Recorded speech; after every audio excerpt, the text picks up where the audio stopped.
আসসালামু আলাইকুম ওয়া রাহমাতুল্লাহি ওয়া বারাকাতুহু।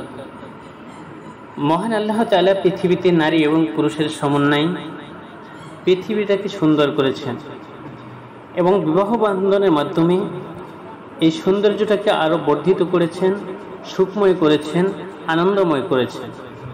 সম্মানিত বন্ধুরা, আল্লাহ রাব্বুল আলামিনের বিধিবিধান এই বিবাহ বন্ধনে আমরা আবদ্ধ হওয়ার পর দেখা যায় যে অনেক সময় স্বামী স্ত্রীর মাঝে মনোমালিন্য সৃষ্টি হয়। অর্থাৎ স্বামী স্ত্রী তারা যতই চেষ্টা করুক সুখে শান্তিতে থাকার জন্য, মিলেমিশে থাকার জন্য, কিন্তু কিছুতেই যেন তারা এই কাজটি করতে পারে না।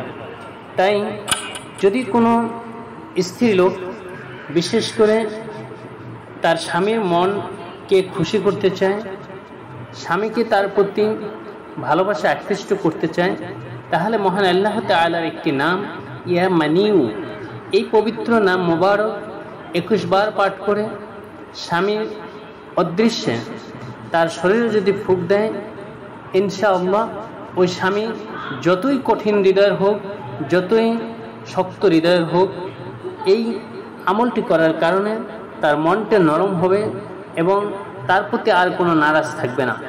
অর্থাৎ স্বামী স্ত্রী যদি কোনো সময় ঝগড়াঝাটি হয়, স্বামী মন খারাপ করে থাকে, স্বামী যদি তার স্ত্রীর সাথে রাগান্বিত থাকে, তাহলে ওই স্ত্রী এই আমলটি করবেন, ইয়া মানিউ এই নামটি 21 বার পাঠ করবেন এবং তার স্বামীর শরীরে ফুঁক দিবেন।